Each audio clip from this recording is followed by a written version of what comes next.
See this place on the map? Yeah, right there. It's estimated that around 100 people have vanished or lost their lives here. Why, you ask? Well, it seems they were all looking for this guy, Percy Fawcett. He was a British colonel, famous for his sharp blue eyes, perfectly groomed beard, and signature hat. He looked like a character from Pride and Prejudice, but lived more like Indiana Jones. In fact, this character was inspired by Fawcett's story.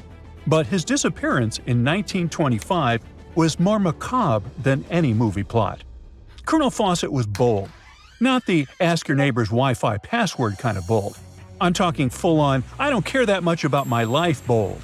He used to be a soldier in Sri Lanka, and even did a secret spy gig in Morocco, but he needed more. So in 1906, Fawcett started exploring parts of Brazil and Bolivia where no one had dared to go before. His mission was to create secret, mind-blowing maps. Okay, that doesn't sound too risky, but trust me, it was. If you want to explore the world nowadays, you just open Google Earth and, well, that's it. No danger, no adrenaline, just maybe one or two creepy street view photos. Ew.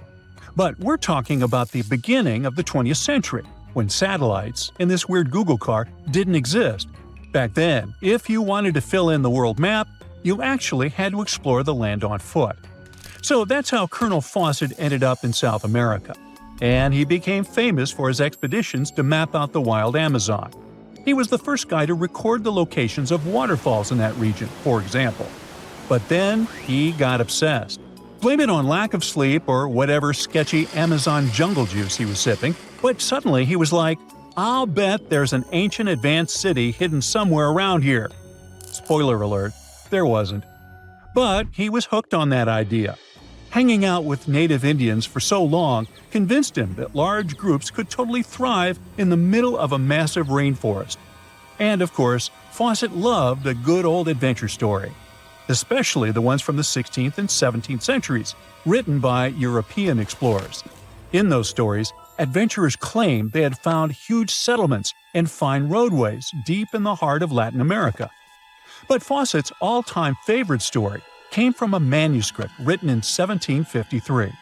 Back then, adventurers were hunting for precious metals in Brazil when they stumbled upon a ruined city with monumental buildings, roads, and plazas.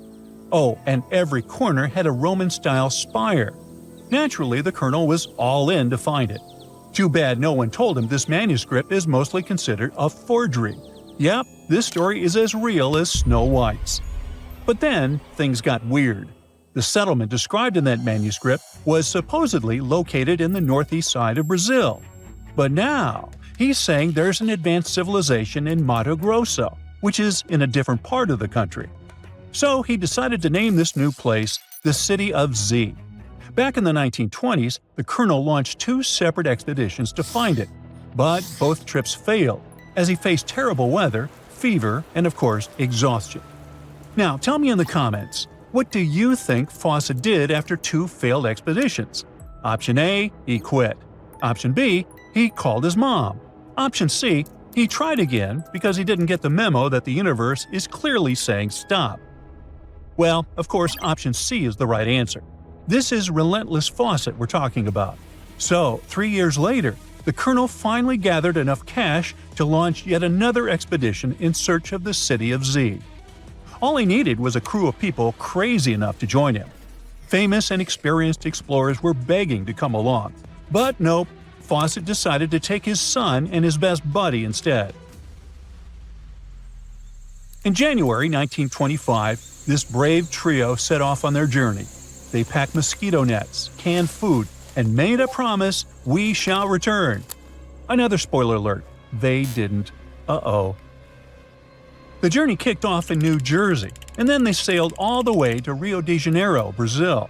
There, they stopped to grab some pack animals, like horses, and hired a couple of local guides. Now they were ready to head to the city of Cuiabá. Now keep in mind that distances in Brazil are crazy huge. So this little journey was like traveling from Miami to Chicago on foot. 3 months later, they finally ventured into the jungle for the first time. And that's when the fun really began. The crew faced piranha-infested rivers, an endless maze of thick trees, and the worst part, bugs. The constant annoying zzz of a gazillion mosquitoes wouldn't let them sleep, and Fawcett's best friend's foot got huge from tick bites. But the Colonel didn't have time to babysit his friend's princess foot. Oh no, he was too obsessed to take a break. In fact, at some point, he was so far ahead of his companions that he had to camp alone for a night. On May 29th, Fawcett finally came to his senses. There was no City of Z. But did he let that stop him? Not really. He unpacked their gear and sent the local guides back to Cuba. But before saying a final goodbye, he asked them to deliver a letter to his wife, saying something like, "Don't worry, hon, our son is well and getting stronger every day." Sure he was. Anyway, after this dramatic farewell, the trio set off into the bush alone. The darkness swallowed the thick forest, and then they were never seen again. Okay, that was intense, so let's fast forward. 2 years later, the newspapers were still speculating whether the trio could still be alive, and Fawcett became a legend, like Bigfoot, but less hairy. One guy said that the Colonel had become one of the locals and was living his happily ever after in the jungle. Another guy said he was held prisoner by the Indians, but no one could confirm any of these sightings. It wasn't until 1928 that the British authorities finally thought better late than never and decided to look for Fawcett and his crew. By that time, they were sure their expedition had perished, but they still needed proof. And after days and days of surviving the jungle's worst nightmares, they found, well, nothing. But in a weird way, this mystery inspired more explorers to look for them. It's estimated that about 100 people have passed away in this process, and a few have followed in the explorers' footsteps by disappearing without a trace. So, what really happened to the expedition? Researchers have pointed their fingers at everything under the sun: parasitic infections, starvation, drowning, jaguar attacks, you name it. Some even say Fawcett dove headfirst into mysticism and started an occult community in the jungle. The Brazilian anthropologist Orlando Vilas-Boas was probably the one who got the closest to solving this case. Back in the 1950s, he was working with the Kalapalo Indians when they suddenly admitted to, getting rid of Fawcett. They even had bones to prove it. But it turns out a forensic analysis showed that the remains didn't belong to the Colonel. So we're back to square one, and nobody knows, to this day, whatever the heck happened to them. Fawcett's quest, as we know it today, is based on some pretty questionable sources. But there is a possibility that he wasn't living in Delulu land after all. Recent discoveries suggest that his idea of a sophisticated jungle city wasn't just pure fantasy. In 2024, a massive ancient city was found in the Amazon, hidden beneath dense vegetation. Evidence suggests it was built around 2,500 years ago, and it was surprisingly advanced, featuring houses and plazas, all connected by an incredible network of roads and canals. But this city was in a forest in Ecuador, not Brazil. So who knows? Maybe the legendary City of Z is still out there. Ooh. In 1961, when he was just 23 years old, Michael Rockefeller embarked on an expedition to the Asmat region of Dutch New Guinea, now Papua in Indonesia. The end of the story would have most likely remained unknown. But Rockefeller was the youngest son of a wealthy and famous New York official, so his mysterious disappearance created quite the buzz back in the day. His mission was to collect artifacts for the Museum of Primitive Art in New York City. On November 19th, Rockefeller went on a collecting expedition up a local river with a group of Asmat tribesmen. He was also followed by his Dutch companion, Rene Wassing, as they both set out in a canoe to gather artifacts on a nearby shore. Sadly, the canoe overturned and the two men were separated. Wassing eventually made it back to the expedition's base camp, but Rockefeller was never to be seen again. An extensive search was launched for Rockefeller, but it seemed there was no trace of him. Initially, it was believed that he had been lost at sea, but rumors soon began to circulate, some scarier than others. One such rumor claimed that he had been taken hostage by the Asmat people and he eventually passed away. The Dutch government, which oversaw the colony at the time, investigated but found no evidence to support this. In the decades since his disappearance, various theories have been put forward to piece together his story. Some have suggested he was in fact able to make it to safety, but chose to stay with the Asmat people and live among them. Weird as it may sound, we can't rule out this theory, as this tribe was quite interesting. For starters, they have a rich cultural heritage that includes traditional rituals, music, and art. They also enjoy a simple life, most of them being farmers, and rely on the land and its resources for their lives. They also engage in hunting, fishing, and gathering. The Asmat people also have a deep spiritual connection to the natural world and believe that spirits reside in all living things. This special tribe also has a matrilineal system of inheritance where property and status are passed down through the mother's line. Others have claimed that he was captured and held by the Indonesian authorities, or that he was targeted by headhunters. To this day, the truth behind Michael Rockefeller's disappearance is not known. The only thing that is certain is that he was an adventurous young man who was passionate about the art and culture of the Asmat tribe. Rockefeller's is not the only tragic story that happened in the rainforest. That of Percy Fawcett is also a mysterious one that has captivated people for over a century. Fawcett was a British explorer and surveyor who, in the early 20th century, set out to find a lost city in the Amazon jungle that he believed to be the remains of an ancient civilization. He had always been fascinated by the idea of a lost city in the Amazon jungle. He believed that its ruins were still hidden somewhere in the jungle, ready to be discovered with all its treasures. In 1906, he set out on his first expedition to find this city, but he was forced to return home due to a lack of funding. He continued to search for the lost city over the next several years, and in 1925, he set out on his final expedition with his son Jack and companion Raleigh Rimmel. The expedition went pretty badly to begin with. The people on the team constantly got sick on the way, and they often met hostile tribes and wild animals. Despite these difficulties, Fawcett remained determined to find the lost city, and he pushed on deeper into the jungle. In May 1925, the team sent a message saying that they were close to their destination. It would be the last time anyone would hear from them. Some believe that Percy Fawcett and his team were attacked by hostile tribes in the jungle. This theory was widely accepted, more so because Fawcett had a reputation for being, well, impolite towards the local tribespeople, and that he had been warned about this danger in the region. Either way, there is no concrete evidence to support this idea. Another theory is that Percy Fawcett and his team passed away because they got sick or couldn't find any more food. There's no real evidence to support this either, since they stopped sending messages to the outside world about what was happening to them. A third theory is that Percy Fawcett and his team simply got lost in the jungle and were never found. The Amazon jungle is indeed one of the remotest and most inhospitable places on Earth, and it's easy to lose your way in its dense jungle. In some cases, the rainforest can be quite friendly, even if you get separated from your group. But many tourists visit Madidi National Park, a protected area for an exciting adventure. It's not all bad, because tour agencies in a nearby town ensure safety for visitors. Although accidents can happen in the park, the disappearances of visitors are rare. However, one 25-year-old Chilean man named Michael Carosio Acuna disappeared under mysterious circumstances back in 2017. Michael had joined a tour group and was planning on exploring the vast rainforest. One day, the guides invited the group to participate in a special local ceremony.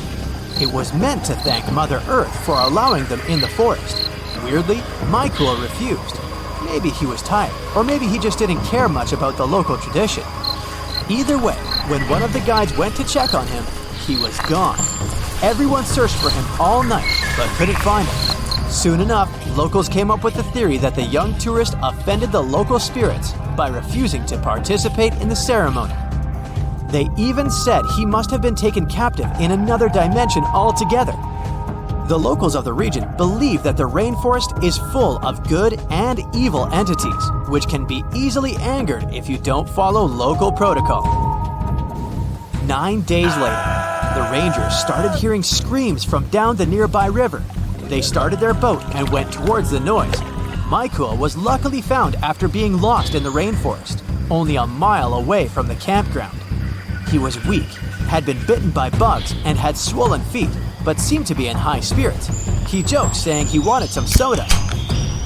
Michael was transported back to camp and placed to rest in a hammock. The rest of the group gathered around him to listen to his survival story. After losing his way, he wasn't able to find the river, which would have led him back to the camp sooner. Instead, he survived by following a group of monkeys who gave him fruit, shelter, and water. As time passed, the harsh conditions started to affect him. He was being bitten by mosquitoes, getting hungry, and becoming desperate as days went by. The young explorer remembered that on the night he went missing, he began having weird thoughts and felt like he needed to leave the rainforest. He ran away, throwing away his sandals, phone, and flashlight. He eventually stopped and realized he had no idea where he was. There was no possibility of him going back safely. There was no phone to contact his group and no light to lead him back on a safe path. If you ask the locals, some spirit probably altered his mind and really did take him to another dimension.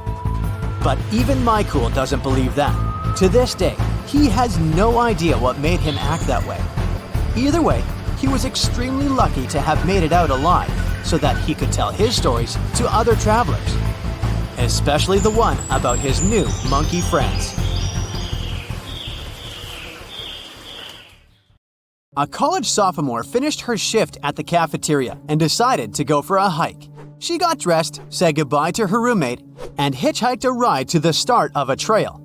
The 18-year-old girl met some hikers who were coming back and asked them for directions. It was getting dark, but the student pressed on, and she was never seen again.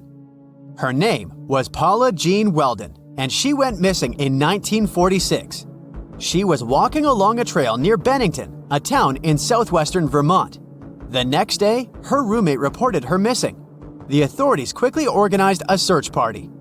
Hundreds of people searched the woodlands around the trail for 4 weeks.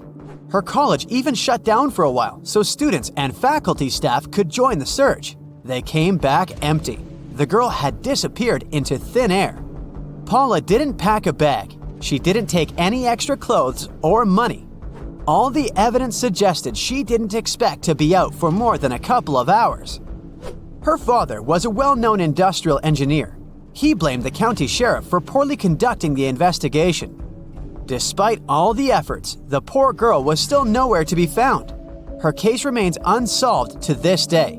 But this is not the first time someone went missing in Vermont's forests. A year earlier, Mitty Rivers, a lively 74-year-old man, was the guide for a group of 4 hunters.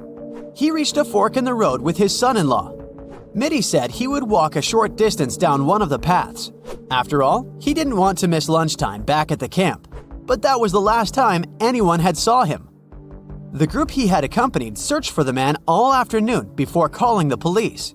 A more extensive search followed, but it didn't yield any results. The local man was an experienced hiker, and he was well familiar with the trail. Still, he had gone missing. Firefighters, volunteers, and even servicemen couldn't find the missing person after a month of searching. All that they found was a cartridge he dropped in a nearby stream. The local authorities still haven't solved the case.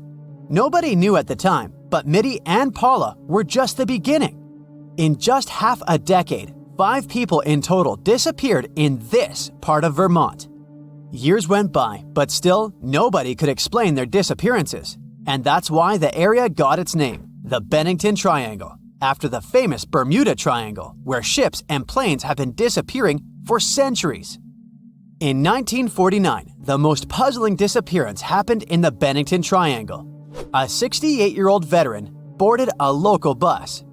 He was going home after visiting his relatives in St. Albans.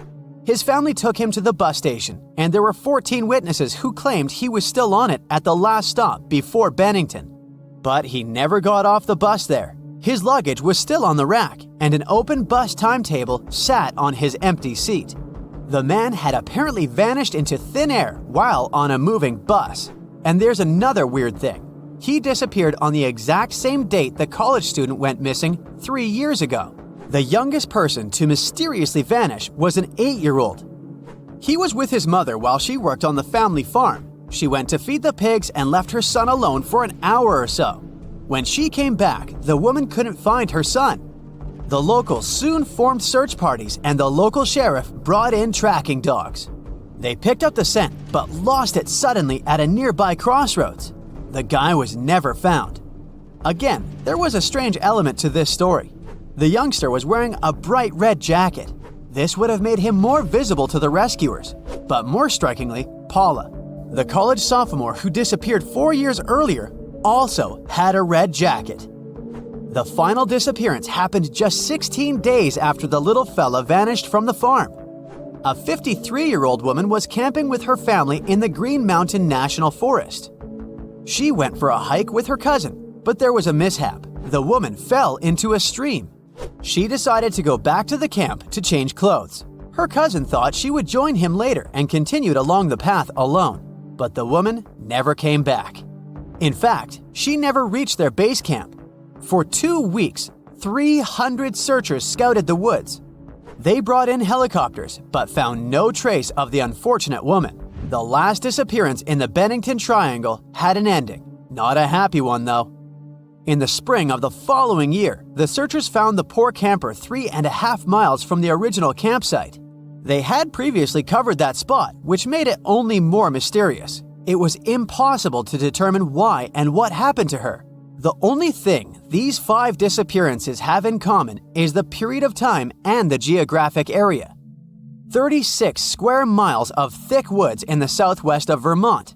This remote area of Green Mountains wasn't the happiest of places. Bennington and the nearby village of Glastonbury were founded as mining and logging towns. The living conditions were harsh. Near the end of the 19th century, the locals tried to rebrand the area as a tourist destination, but the mountain was unstable and a huge flood washed away their dreams of a happy life. Residents started moving out. In 2010, only 8 people lived in Glastonbury. It became a ghost town. In the late 1940s, the area was back in the spotlight for all the wrong reasons. But how could these disappearances have remained a mystery for so long? Surely someone had a reasonable explanation. One theory suggests that it was a case of foul play. Maybe an unknown person was up to no good and harmed the unsuspecting people. But then there would have been a pattern, and there is none. Or maybe the elements were responsible. The college student went missing on a pleasant day at the very beginning of winter. She was lightly dressed because it was 50 degrees Fahrenheit outside. But in the evening, the air temperature plummeted. It was a freezing 9 degrees Fahrenheit the following morning. In this part of Vermont, the weather is quite unpredictable. It can get really windy, especially in winter. Perhaps the bad weather and the dense forest confused the missing people. Recently, a strikingly similar case of disappearance happened here. A college student got lost in heavy fog at the top of Glastonbury Mountain. When he didn't return home, his fiancée called the police. State troopers immediately went out to look for him, but it was too dark and foggy to see anything. Luckily, they found him the next morning. He got lost because of the thick fog. He managed to find his way back to the trail only after the weather conditions improved. This story had a happy ending. But could this incident explain what happened to the people who disappeared over 70 years ago? The mountains around Bennington are full of abandoned mine shafts, a reminder of the town's history. A hiker lost in fog could easily fall into one of these wells. They could have no way of getting out. The area is so remote that no one would ever find them. The second danger are wild animals. Black bears are native to New England. Local hiking clubs advise visitors to store their food in special boxes, not to attract bears. The Green Mountain National Forest sits in the middle of the Bennington Triangle. Today, this popular recreation area is within a day's drive of 70 million people. People come here to camp, hike, and ride mountain bikes. But do all of them know about the 5 mysterious disappearances? I guess I wouldn't dare venture into this remote patch of Vermont's wilderness now. You are lost deep within the jungle in the Yucatan Peninsula in Mexico. There are strange noises all around you, and to make it worse, the sun is setting. Soon, you'll be alone in the middle of an unknown rainforest. Guess it was a pretty bad idea to come looking for El Dorado on your own, wasn't it? You keep walking as fast as you can when suddenly, wait! What's this you're seeing? It looks like large stairways made out of stone.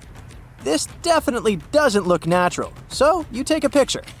Maybe you didn't strike gold, but you might have just found something relevant.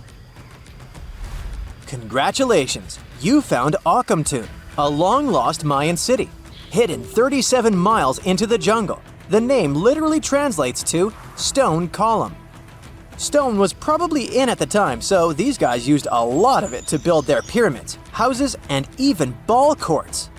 If you ever thought that Europeans invented ball games, think twice. Mayans love to play ball games for recreational purposes. Akamtun is part of a series of other long-lost Mayan cities that are being discovered with the help of new technology nowadays. We'll talk more about the other ones in a jiffy. Perhaps the biggest surprise of this one is that it was surrounded by wetlands, which is why the city was built on high ground. The city was monumental, covering an area of over 120 acres.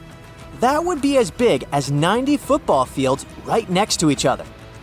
Scientists have found proof that Akamtun had pyramids of up to 49 feet high, and that it was likely an important social hub between 250 and 1000 CE. This is definitely a game changer. But lost Mayan cities began to be unearthed in the 19th century. Modern technologies, such as LiDAR imaging, help archaeologists see through dense canopies of the forests. This means that people don't really have to risk getting lost in the tropical jungle like you did at the beginning of this video. LiDAR works sort of like an X-ray. It sends out laser beams that can detect any signs of ruins or ancient constructions. According to space archaeologist Sarah Parchak, satellite imagery has been a key player in discovering ancient cities in South America, Egypt, and other places. Sarah herself spends most of her days scouring images for any signs of where there could have been cities long ago. She says that more often than not, what happens is that ruins are covered by vegetation, soil, or sand, which makes them super tricky to find. But thanks to these awesome tools, scientists also made the huge discovery of ancient Mayan causeways, which spread throughout old Mayan territories. I mean, take a look at these roadways. You'd expect to see ruins like this in places such as Portugal, England, or the United States. I'm talking about 130 feet wide roads painted white to help travelers journey through the nighttime. Scientists recently unearthed a 110-mile network of roads such as these, and they think this dates back to before the first registered Mayan highways we've known so far. These roadways, which sometimes ran over the swampy ground and were even elevated at times, are being called the world's first superhighways. Even if there is no registry of animal-powered vehicles, it's believed that the Maya used them to travel around a network of possible 964 settlements. They were built like a huge spiderweb, and from what archaeologists have gathered, this huge system of roads worked to connect a big system of economic and social interactions between Mayan cities. This completely debunks the traditional idea that the Mayan pre-classic period, which dates back to 2000 BCE, was made of small, tribal settlements. Imagine the manpower and engineering ability you need to muster to build something close to these white highways. Scientists believe that these causeways were built pretty much the same way as the Mayans built their pyramids, with a mixture of mud and quarry stone. Oh, and using several layers of limestone to make them white. That's pretty cool, right? But let's take a few steps back for a moment to get some context. The Mayans were one of the biggest pre-Columbian civilizations living in the Americas. Until now, experts believe that at its apex, the Mayan civilization consisted of over 40 cities, with a population of millions of people. That's a lot of folks. Their civilization spanned Mexico's Yucatan Peninsula, Guatemala, and Belize. And they survived mainly on agriculture. The thing is, the Yucatan Peninsula was an extremely difficult place to grow crops. So the Mayans had to develop a complex irrigation system in most of their cities. They built a series of ceremonial buildings, pyramids, and plazas. The Mayans might have been keen pyramid builders, but they also developed an advanced astronomical system. With whatever ancient technology they had, they were able to predict the exact location of planets such as Venus and Mars, as well as the exact dates of eclipses. If you've ever seen examples of ancient Mayan cities, this is Tikal. Located at the heart of the Guatemalan jungle, Tikal is believed to have been the capital of the ancient Mayan conquest state. At its height, it was comparable in importance to cities such as London or New York in today's world. It's composed of a series of complex monuments. The North Acropolis is one of Tikal's most ancient complexes of monuments. Built solely by human hands around 350 BCE, it served as the resting place of kings and chiefs. Its monuments are up to 200 feet high. Back in the day, the step pyramid temples were painted a beautiful red. Mayans loved that color. Today, of course, you'll only see the limestone. Then there's Chichen Itza. It's got one of the best preserved pyramids on Earth to date. Located in Mexico's Yucatan state, this Mayan city is well over 1,500 years old. At its peak, it was home to 35,000 people. The site covers 4 square miles of land. The highlight is El Castillo, a tremendous step-like temple standing 80 feet above ground. Its most peculiar feature is that it has 91 steps up each of its 4 sides, including the upper platform, which makes for 365 steps, the same number of days as the solar year. You can see that these folks were a pretty big deal, huh? That's why nobody can really understand what happened to them. There's a big lack of evidence on the decline of this almighty empire. What could have been the cause of their demise? Was it a drought? New research in 2017 did bring some new discoveries into the mix. Using data from a site at Ceibal, located at southwest of Tikal, scientists analyzed radiocarbon data from ceramics and archaeological excavations to extract new information about the unexpected demise of this great civilization. The information shows that instead of a sudden collapse, the Mayans most likely fell in waves of social instability and political crises. These events are believed to have deteriorated Mayan city centers and began causing the dispersion of the Mayan population. It's hard to pinpoint the exact causes, though. But hey, recent discoveries are shedding a big light on humanity's past. Not only about the Mayan Empire, but about other long-lost civilizations of South America. A major recent discovery in Brazil was done using satellite imaging technology and is also shocking scientists. Some images from near the Xingu River, also in the Amazon, suggest that cities of millions of people might have existed inside the jungle, way before our modern civilization ever existed. I mean, if this doesn't shock you, I don't know what will. Satellite imagery also detected a network of trenches dating back to 200 and 1200 CE in the Bolivian Amazon forest. These proofs suggest settlements that could have supported around 60,000 people right in the middle of the Amazon forest.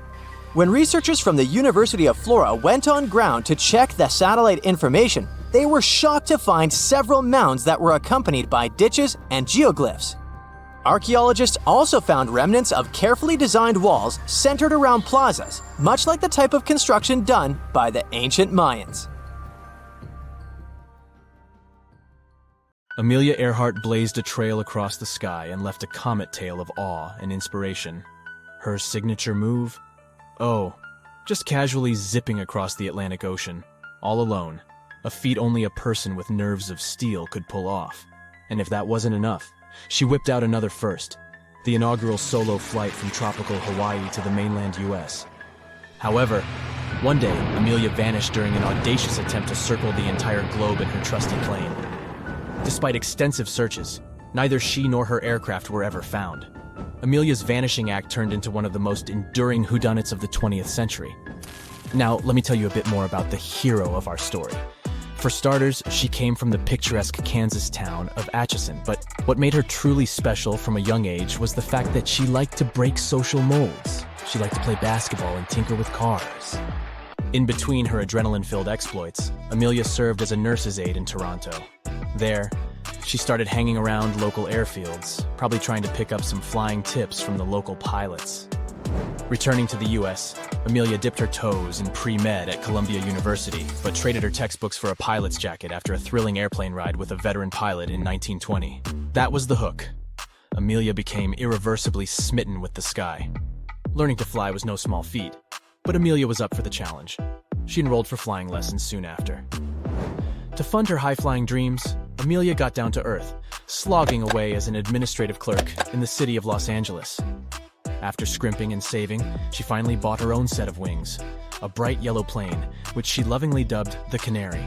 After her flight test in 1921, she managed to snatch her first flight exhibition, wowing the crowds in Pasadena, California.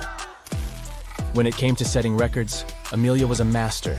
She flew solo at amazing heights, a feat no woman had achieved before at that time. Next, she made a solo transatlantic flight, making landfall in a cow field in Northern Ireland. Despite her individual success, Amelia wasn't one to hog the limelight. She actively worked to bring more women into aviation. For this, she co-founded an organization dedicated to the promotion of female pilots. Today, this group still champions women in aviation across 44 countries. By 1937, Amelia was itching for another adventure. She planned a spectacular eastbound flight around the world, aiming to be the first pilot to pull off this celestial showstopper. Taking off from Oakland, California, she aimed to encircle the globe like a hawk circling its prey. This time she had a sidekick, a navigator named Fred Noonan. The duo blazed a trail from Miami to South America, across the Atlantic to Africa, then to India and Southeast Asia. A tragedy struck. Amelia and Fred never made it to one of their refueling stops at Howland Island.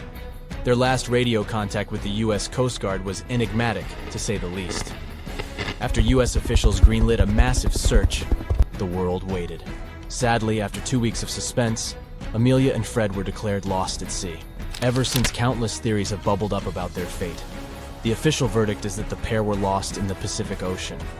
This theory suggests they finished up all their fuel while searching for Howland Island and plunged into the vast ocean.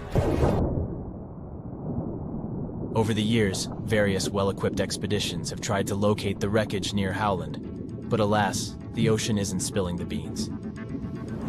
There's another intriguing theory, the Gardner Island hypothesis. Some folks reckon Amelia and Fred landed on Gardner Island, now named Nikumaroro, in the Republic of Kiribati, which was a long distance off their course. Though search planes saw signs of recent activity on the island a week after Amelia's disappearance, they found no trace of the plane. This theory, however, strongly suggests that Amelia and Fred ended up as castaways on the island and eventually met their end there.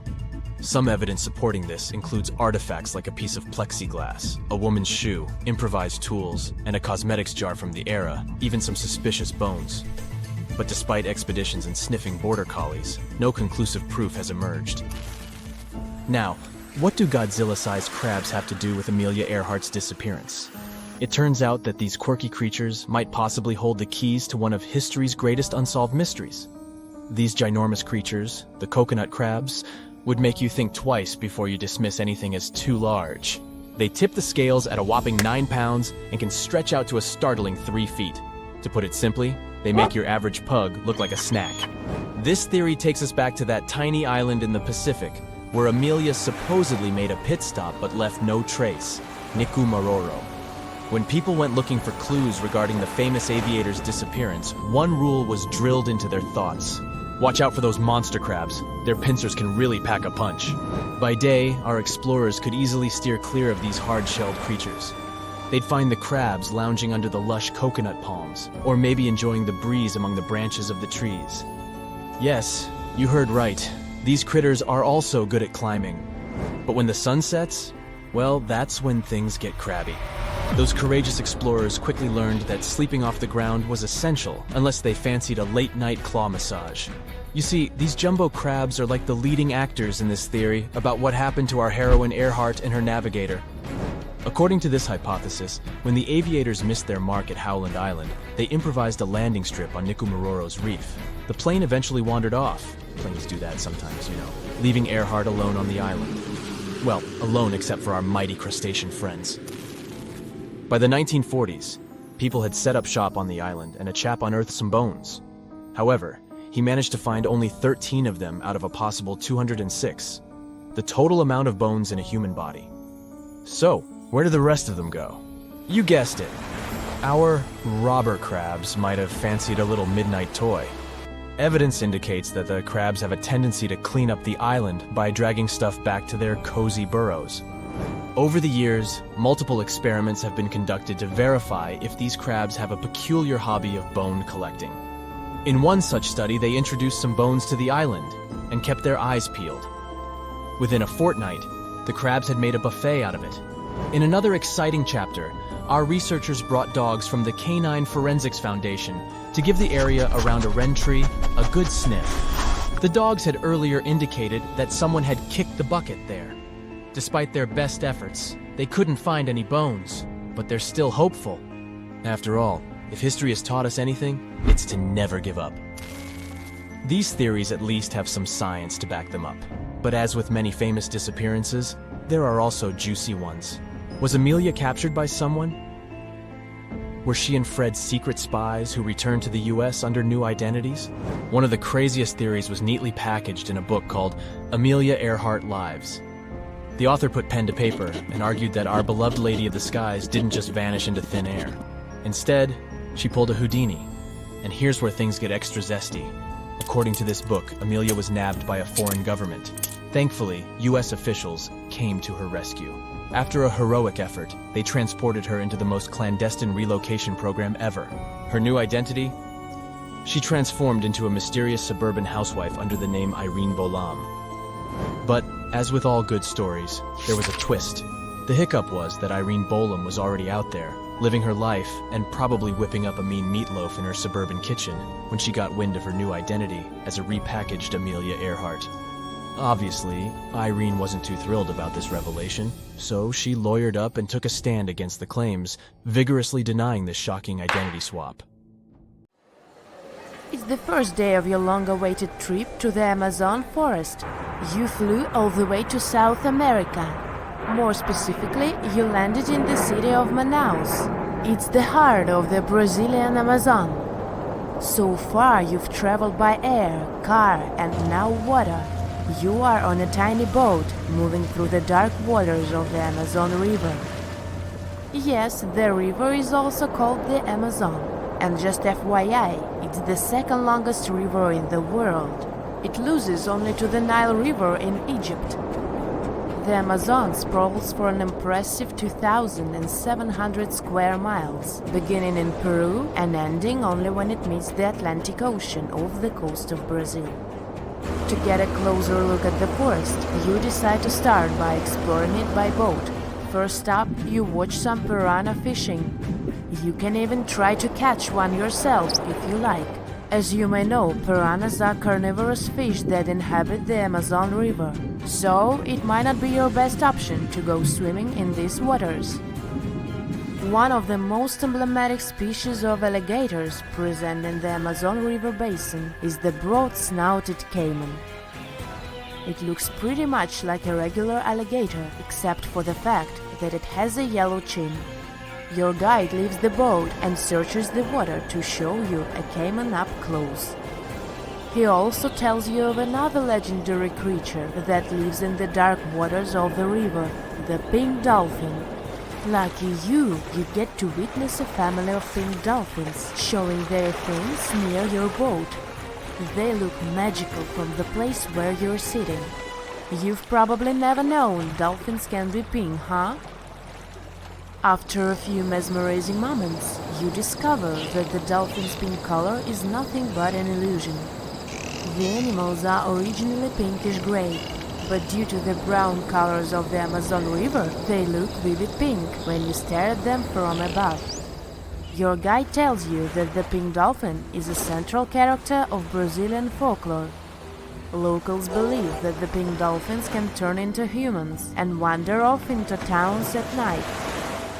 You get off your boat near one of the entrances to the forest. Now you're going to continue your trip on foot. Your guide says that you are venturing into very dangerous terrain. The Amazon is home to some of the creepiest species of wildlife on the globe. But don't worry, we'll get to see a lot of them today. You've come prepared, of course. Bug spray, a raincoat, and your sharp eyes. Inside the jungle, you need to be alert at all times. You may have heard legends of the anaconda, a snake that can swallow animals as big as a cow in one go. Sorry to break it to you, but those are not just legends. Reptiles like these do actually exist. They live deep in the jungle. It right there, moving between the trees. Is it a spider? The so-called Goliath bird-eater is a monster spider. Its legs can grow up to a foot in length, and the spider itself can weigh around 6 ounces. It's also known as the king of tarantulas. You shouldn't get too close, of course. It's not venomous to humans, but its bite can surely sting. As its name suggests, the Goliath bird-eater can even eat birds, as long as they are smaller than it is. Up next, you run into another species of spider that draws your attention. This one is so tiny that you almost don't see it. It's known by the popular name of the decoy spider. You see one of its creations, a gigantic spider built by the tiny Cyclosa spider in order to scare off large predators. This is as amazing as it is creepy. A spider that uses the remains of other insects and dry leaves to create the image of a large spider on its web. If it fools predators, perfect! But to us humans, this work of art looks almost endearing. Who knew there were artists in the arachnid world? Near a small lake, you witness a unique scene. A large snake is slowly slithering its way toward a lizard that is resting on a rock. The lizard seems obvious to the presence of the dangerous reptile, but right as the snake is preparing to attack, the lizard flies the scene in its iconic way. The so-called basilisk lizard is famous for its ability to walk on water, or rather run across the water. This isn't an illusion, just a matter of balancing. The small lizard moves its legs on top of the water very fast, while its long tail serves as a counterweight. I wish I could do that. If you've ever wondered what a frog looks like on the inside, you've come to the right place. Right in front of your eyes, there is a rare local species of frog. It's known as the glass frog. This species of amphibian has a type of transparent skin that is completely see-through. In other words, you can see the frog's interior with astounding clarity. It's as if you had X-ray vision. Moving on with your journey, soon you come across a pond. Floating on its water is probably the biggest water lily you've ever seen in your life. These huge plants are also known as the Victoria Amazonica. They can measure up to 8 feet across and hold the weight of a grown-up person. But I wouldn't recommend trying to climb on it if I were you. Just cause, you know, it's the Amazon forest we're talking about. The wildlife here is amazing, but the forest itself is also a sight. There are over 80,000 species of plants and trees grown in the Amazon rainforest. In fact, you can find 10% of all the world's wildlife in this jungle. An estimated 400 billion trees grow on the gigantic area the forest occupies. Of course, this place is bound to be biodiverse, right? You won't be able to witness this phenomenon during your trip, but your guide tells you about a unique species of tree that is famous for being able to walk. Yep, you've heard correctly. There are walking trees in the Amazon rainforest. They don't have legs or anything like that, but they do move around in search of better lighting conditions. The Amazon canopy is so thick that only 1% of sunlight can reach the forest floor. Because of this, some trees end up getting less sunlight than others. The so-called walking palm trees seem to be adapted to this situation. They grow new roots, which helps them move for 1 to 2 inches per day. They can walk up to 65 feet per year. Maybe that's what inspired John Ronald Reuel Tolkien to create ants, huh? Those are pretty similar tree beings that roam freely around the world. I kid you not, it's not only wildlife that inhabits the Amazon. Actually, over 30 million people live in the forest. And there are also ancient settlements that scientists believe to have been thriving there. And I'm not talking about El Dorado, that's just a myth. But in 2018, a groundbreaking study showed that up to 1 million people probably inhabited the Amazon, between 1250 and 1500 CE. Can you imagine that? Working alongside local indigenous people, researchers from the University of Florida found several mounds in the Amazon. Besides these mounds, they also discovered interesting ditches and geoglyphs. After mapping all of these recurring mounds, scientists understood that this was a sign of an ancient settlement. They found remnants of carefully designed walls centered around plazas. This could only mean that these ancient cities were big and could host hundreds of thousands of people. These findings brought back the idea that the Amazon could have been home to thriving civilizations way before the Europeans arrived there. But rather than cities drenched in gold, they were simply well-developed agricultural societies. Remember when you were little and you used to think fairy tales were real? I have some news that is about to make your inner child very happy. A little birdie told me that the couple that might have inspired the Beauty and the Beast was real. The only thing we need to find out is if the movie was really based on their story or not. How about you be our guest as we dive deeper into the origins of this beloved Disney movie? The year is 1537, and our story begins in the sunny center of Europe, the Canary Islands. The Canaries are home to outstanding natural attractions, and Canarios, the people who are born there, live their daily lives in the archipelago's pleasant climate.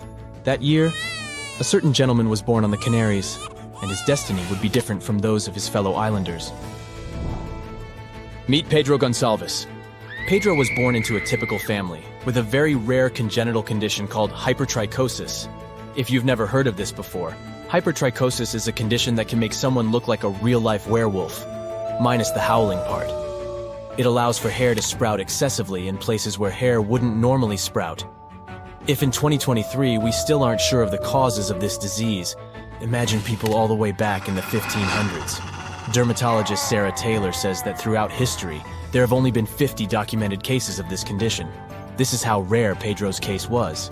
The thing is, the excess facial hair made people look at Pedro differently. Records say he was called a wild man and was highly mistreated when he was a youngster.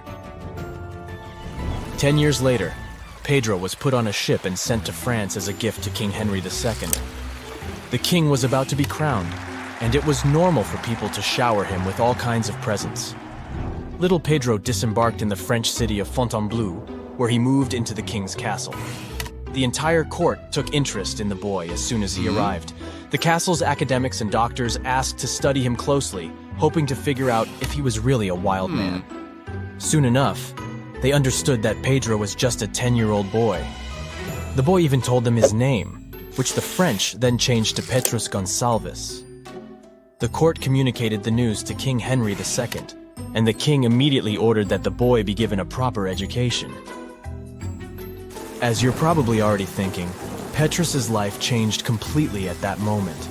Just like Belle's life changed once she got trapped in the Beast's castle in the beloved Disney movie. But life in King Henry II's palace was very different for Petrus than it was for Belle. If the Disney princess got to befriend talking ceramics and wear beautiful silk dresses, Petrus needed to go to school on a daily basis. To the surprise of the court and his teachers, the boy excelled in Latin, which is no easy feat. During his life, he even became fluent in 3 languages. Now Belle and Petrus did have one thing in common. They both had to learn etiquette. Remember how Lumiere did his best to teach Belle the ways of the palace? Perhaps we can say that it was similar for Petrus, except for the fact that it was probably a human that taught him what he needed to learn.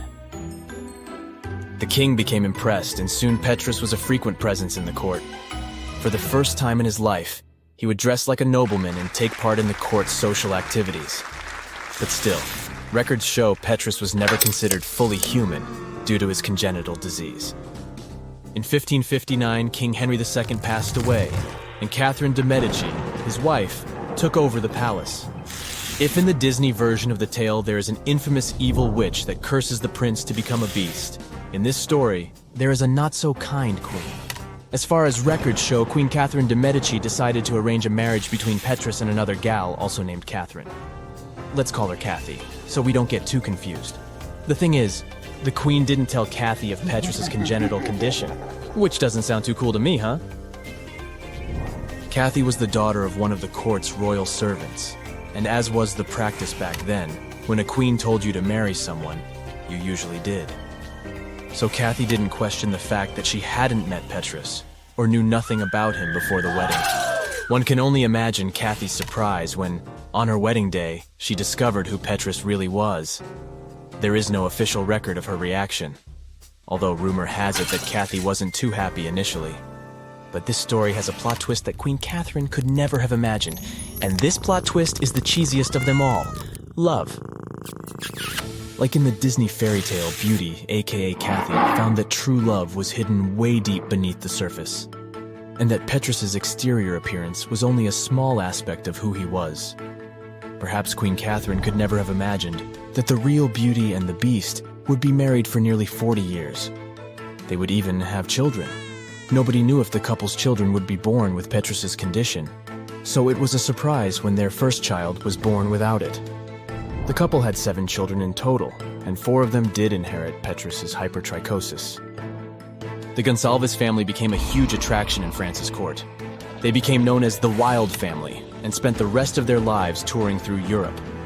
Natural scientists were interested in studying the Gonsalves children, trying to better understand the ones born with hypertrichosis. Many portraits were painted of the family during the years they toured the European continent, but many say that they were always seen as an attraction rather than regular human beings. This makes one wonder, did Petrus and Kathy get their happy ending? We know that all Disney movie characters live happily ever after. But how true was that for the real-life Beauty and the Beast? Records were so fascinated with figuring out if Petrus was human or a wild man that there is not much about his life beyond that fact. In the original tale that inspired the movie, Beauty and the Beast also find a happy ending. Written by Gabrielle Suzanne Villeneuve in 1740, the original tale is said to be inspired by Petrus and Kathy's story. But maybe this tale is really as old as time and was born even before Petrus. You see, historians have collected over 23 variations of the Beauty and the Beast story around the world, and over 162 versions of the animal bridegroom story archetype. If this word doesn't mean anything to you, let's take a step back for a second. Fairy tales usually follow some archetypal structure. This means that they tend to reflect the human psyche as a way for us to understand some of our behaviors and feelings. In fact, some fairy tales should be called just tales, as there is nothing fairy-like about them. If you've ever read the Brothers Grimm or Hans Christian Andersen, you know what I mean. The animal bridegroom story trope usually shows a woman marrying an animal-like human that turns out to be a prince living under a curse. And some say this trope dates all the way back to the 1500s.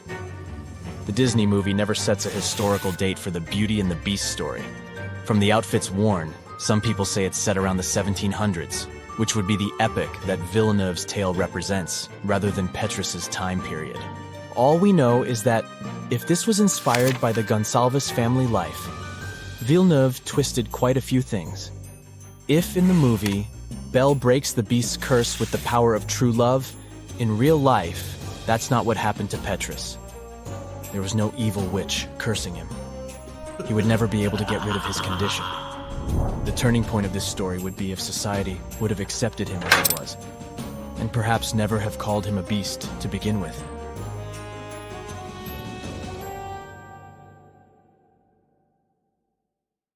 Deep within the dense rainforests of the Democratic Republic of Congo, a mysterious creature is roaming its habitat. Its name sends shivers down the spines of locals and explorers alike. I'm talking about Bili apes. These legendary giants of the jungle have become the protagonists of many tales and legends, as well as numerous speculations. Imagine a chimpanzee. Now make it bigger, almost the size of a human when standing on its two. Make it wider and stronger. It nests on the ground in trees like gorillas and feasts on fierce beasts like leopards. That's a Bili ape. Through generations, locals have been whispering about Bili apes to each other.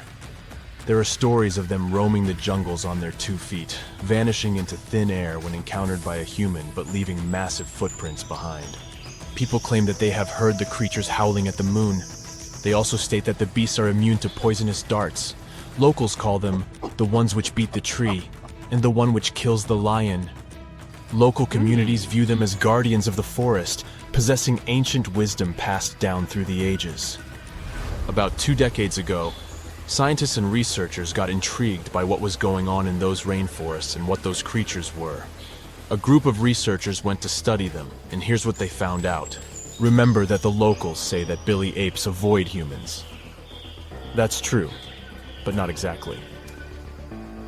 Turns out that Bili apes live in the part of the forest that is close to where humans live, and really prefer to avoid people. Adult males are more afraid of people than females. But as you go deeper into the forest, you see Bilis that have never seen people before. Those have no fear, and they even show interest in their guests. They walk around you with curiosity, or even come face to face with you and stare at you before moving away. The apes don't show any aggression. Much like other chimpanzees, Bili apes live in social groups of 10 to 100 members. Every troop has a leader, a dominant alpha male. How do they determine the leader? Usually it's just the biggest male, so it's simple here. The leader makes decisions and protects the group, but he also has the highest rank and gets priority access to everything, like food or mates. There are even more rankings. Females have their own ranks, and more dominant apes have influence over others. They really are bigger than an average chimpanzee, and early in life, they have a gray coat. Their diet is also similar to that of chimpanzees. This means that about 90% of their diet is plants and fruits, only 6% is animal products, and the remaining 4% are insects. In some instances, they act more like gorillas. For example, these fearless creatures don't only nest on trees, but on the ground as well. They make their nests themselves, moving branches and samplings into central bowls. Researchers are still baffled by this fact because the ground isn't safe, with all those leopards, lions, and buffaloes roaming around. Maybe those creatures are as fierce as the local tales say. But here's the thing. The apes that live close to humans avoid nesting on the ground and are also way quieter, trying to avoid hunters. By the way, the nests of chimpanzees are cleaner than our beds. Those guys build a new nest every single night to keep bugs and whatever else out. Their creative abilities don't end with making nests. Bili apes actively use tools too. They have been observed using sticks or branches as tools to probe termite mounds or extract honey from beehives. There are several types of tools, and all have a particular purpose. The tools used to harvest driver ants are the largest ever found in Africa. This shows that these creatures have quite impressive cognitive abilities and problem-solving skills. Also, social learning. If one chimpanzee figures something out and that works, the others will observe, learn, and adopt the same strategy. Not every animal is capable of that. So that's what we know. When the research group came back, one of the members published a report in a magazine. Their faces are much flatter than those of chimpanzees. They turn gray early in life. They have a distinct howl that gets louder during the full moon. Those must be a new species unknown to scientists, a hybrid of the gorilla and the chimpanzee. Well, that's quite a scientific discovery. The researcher gave many interviews to famous channels and magazines, but then it was discovered that the researchers had a PhD in behavioral psychology. So some experts in the field turned skeptical about her report. Bilis did show some unique behavior that's not typical to chimpanzees, but that was mostly limited to nesting on the ground. So, are they a new species or not? The other members of the research group came forward after comparing Bili's DNA to the DNA of chimpanzees. They announced that the 2 samples of DNA were the same. They confirmed that the mysterious Bili apes were the same species as chimpanzees. Even more than that, they weren't even mutants or hybrids. Yes, they were a tiny bit bigger, and they would go gray earlier. But take humans. Some are taller, some are shorter, some are wider. Some get gray hairs earlier. and we all have different skin and hair and eye color. But just because I'm blonde and have an average height, and my neighbor is tall and has dark hair, doesn't make us different species. So, that was the argument of the other scientists from the research group.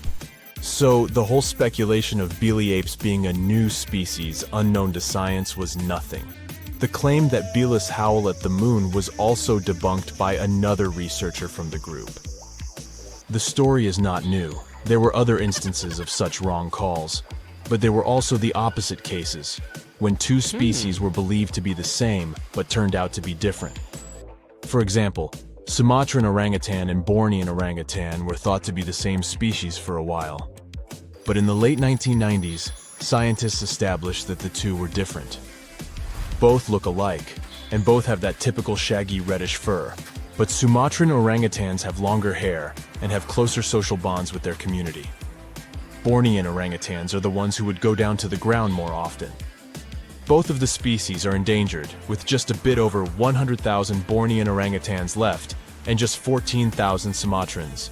As recently as 2017, a new third species of orangutan was announced, the Tapanuli orangutan. There are just about 800 of those left in the world, and it's the most endangered species of all apes. Let's throw in a couple of facts about apes. Wild chimpanzees only live in Africa, and only in 21 countries of all. That's also the homeland of humans. Yes, millions of years ago, the first humans evolved in Africa. Chimpanzees are actually humans' closest living relatives. A human and a chimpanzee share an impressive 98.8% of the DNA. Humans, chimps, and bonobos share the same ancestor from 7 million years back. That's a very distant relative, but it explains why we're so alike. Seriously, we are. Chimps can catch human diseases, and scientists believe that they can develop Alzheimer's. Also, chimps have distinctive personality types similar to humans. They display varied degrees of the 5 major personality traits: extroversion, openness, agreeableness, neuroticism, and conscientiousness. Chimpanzees are also known for fighting over territories with other groups. As I told you, they also learn from each other, not just about tools, but stuff like fashion too. In Zambia, a chimpanzee once stuck a stalk of grass behind her ear, and other female chimpanzees did the same thing after her. Also, the language. They won't be able to speak English, of course, but one chimpanzee that lives in captivity has picked up American Sign Language. Now it can do more than 350 signs to communicate with the caretakers. The chimp even passed this knowledge down to her adopted son.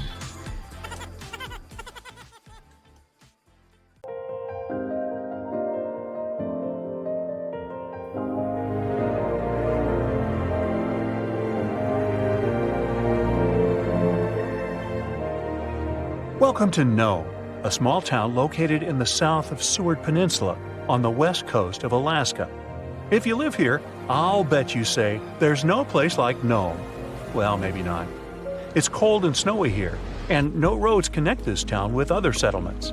And with the onset of night, locals have disappeared here without a trace. Perhaps that's why only 3,500 people live here. Well, let's investigate this case. People disappear in cities for assorted reasons, but it was Nome who attracted the attention of the public. From 1960 to 2004, some 24 people went missing there. That number is statistically too big for such a small population. People just didn't come home in the morning, and no one knew what had happened to them. All the locals in small towns like Nome know each other. There are almost no strangers here, as it's difficult to get to Nome. There are no roads and no ferry crossing. All roads from Nome break off and lead to beautiful natural landscapes unspoiled by human mammals. You can get there and back by plane. And this is not some passenger jet, but a small biplane. Another way to get there is by snowmobile. By the way, Nome is the ultimate point of the famous dog sled race, the Iditarod. Also, you can pay locals from neighboring villages and towns to bring you to Nome by motorboat. But despite this, the town has become quite famous. The frequent disappearance of people finally got needed attention. The whole world found out about Nome, and in 2009, Hollywood even made a movie about it.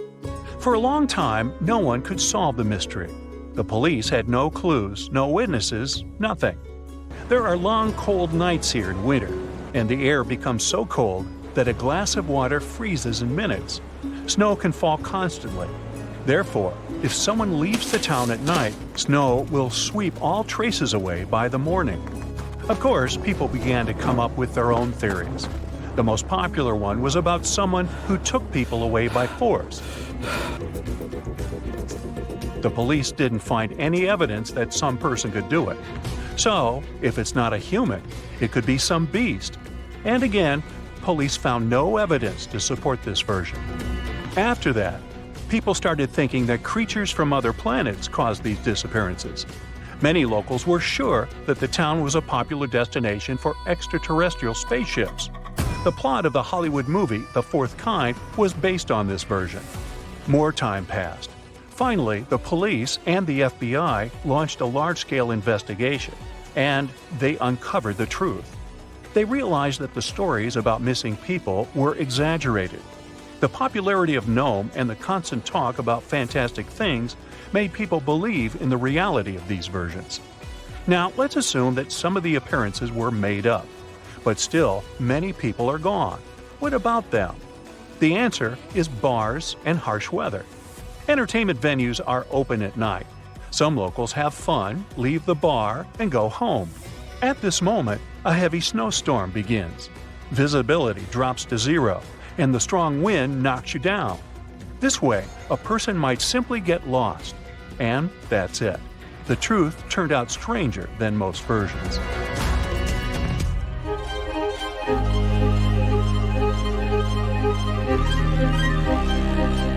The Bermuda Triangle is a big area in the Atlantic Ocean, so the disappearance of ships and planes there seems not so surprising.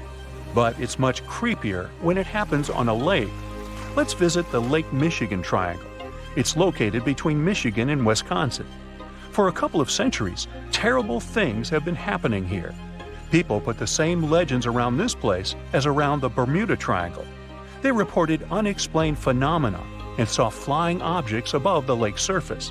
Some believe that the triangle is a time portal. Of course, no theories have been confirmed, but strange cases have occurred on the triangle territory. One happened in 1950, when a Northwest Airlines plane with 108 passengers disappeared without a trace during a flight over the lake. Police officers saw a red light over the lake 2 hours after the plane's last communication. The aircraft probably crashed, but rescuers didn't find any passengers or wreckage. All that's left was just an oil stain on the water. Many ships and boats disappeared there, but one of the strangest cases occurred on April 28, 1937. It was midnight. One ship was sailing through this lake. Captain George Donner went to sleep in his cabin after a hard day's work. 3 hours later, the vessel was approaching the port. One of the crew members went to the captain's cabin to wake him up. The door was locked from the inside. The assistant knocked, but no one answered. When he suspected that something had happened to the captain, the assistant unlocked the door. He got into the cabin, but there was no captain there. He seemed to have disappeared into thin air. The crew couldn't find him. Since then, the eerie disappearance of Captain George Donner remains unexplained. Meet David Paulides. In 2008, he finished his career as a police officer and began to study the mysterious disappearance of people in Europe, the USA, and Canada. He found out that most people went missing in the U.S. national parks. Over the past 150 years, more than 1,100 tourists have vanished there. Many of them were experienced travelers who knew how to survive in harsh wild conditions. David has written about these mysterious vanishings. He pointed out that some of them didn't disappear, but were found alive. They woke up somewhere in the forest and didn't remember what had happened to them. The creepy detail of all these cases is that most missing persons were young. Another detail is that many went missing before hurricanes. There are too many riddles and not enough answers in this case. Then there's the Sargasso Sea in the northern part of the Atlantic Ocean. This is the only sea that doesn't have shores on land. It's called the sea only because it's defined by ocean currents. Also, golden brown algae grow in this area's bottom. making it seem like an orange spot in the middle of the endless ocean. The Sargasso Sea became famous because, in the 19th century, one of the most famous phantom ships in history sailed here. In 1872, a brigantine sailed through the Sargasso Sea. Its captain spotted another ship a few miles away. He lit a signal fire, but received no response. Then the captain decided to sail closer to find out what had happened. On the hull of the mysterious ship was the name Mary Celeste. The captain of the brigantine and several crew members went on board. They walked around the deck and looked into the cabins and the hold. Everything was in place, but there were no people. The cargo and barrels remained untouched, so pirates didn't attack the vessel. The only damaged thing on the ship were the sails. They were torn to shreds. All documents except the logbook were missing from the navigator's cabin. The last logbook entry was added on November 24, 1872. The crew of the ship was never found, and this was one of many cases. In the 20th century, from the 60s to the 80s, there were many reports of empty boats and yachts floating on the sea. Also, some entire ships disappeared without a trace. All these cases still remain a mystery. According to one version, the four-sided current forms water funnels. Whirlpools can quickly pull a ship into the depths of the sea. This explains the disappearance of boats. But what about cases when the vessel is still on the water without a crew? Sometimes these whirlpools can create wind vortices. They're like little tornadoes. What if these whirlwinds are powerful enough to throw people overboard and tear the sails? Yeah, the theory seems too fantastic. So, what do you think happened? As with many other crazy internet discoveries, it all kickstarted on Reddit with a wild post about wicked forest designs. Just take a gander on Google Earth and hit up the history tool to watch epic transformations from barren valleys to densely populated areas teeming with lush green tree plantations. Currently, Uruguay has approximately 2.7 million acres of artificial forests. Just to put that into perspective, it would take you around 15 to 20 minutes to walk across 1 acre, depending on how fast your pace is. You could spend a lifetime just walking around those artificial Uruguayan forests. But how did they emerge, and how did they reach this scale? So there's this process called afforestation, where trees are planted in previously non-forested areas. This initiative was implemented as part of a larger plan to increase the country's forest cover, resulting in Uruguay now exporting an impressive $2 billion worth of wood pulp annually. Despite native forests only covering 5% of the country, these artificial forests occupy a significant 6%. Another cool thing about these forests is that they have special trees that originally couldn't be found in Uruguay. It was decided to plant eucalyptus trees there, as they show impressive results in terms of how fast they grow. A tree can get through a whole cycle, from a little plant to one ready to be harvested, in as little as 10 years. Yeah, not as impressive as bamboo, that grows a couple of feet a day, but still faster than a common Uruguay tree called the Tree of Heaven, which takes about 25 years to get full size. By the way, it's considered pretty fast too. Now this funky forest in Japan is literally turning heads. In the Miyazaki Prefecture, there's a group of Japanese cedar trees that are causing a buzz with their unique concentric circles reaching toward the sky. A recent aerial photo captured these crop circles, and now everyone is scratching their heads trying to figure out how they came to be. But fear not, there's no extraterrestrial invasion involved. It turns out this cool formation was actually a carefully planned project from almost half a century ago. Back in 1973, researchers planted these trees in specific radial increments to create these mesmerizing circles. 50 years ago, Google Earth was nowhere around. But looking at that forest, you might think that the Japanese have been preparing to boast their forest on the internet for half a century. Now, what's even more fascinating is how the trees grew in a curved shape, spreading out in an unexpected way. Originally meant to be harvested after 5 years, there's now talk of preserving this circular forest because of all the newfound interest. Now, look at this portal in the forest. There's no way it could have emerged naturally, right? If your first guess was that it was a piece of contemporary art, you were right. So, this portal is located in southern Estonia, and it was created by Finnish artist, this guy. This portal is far from being his only creation. He's had other crazy projects too. Like, he once sailed to Estonia in a boat made of bark. He also chopped down a forest plot, sorted all the materials for months, and then made an installation the same size as the original plot.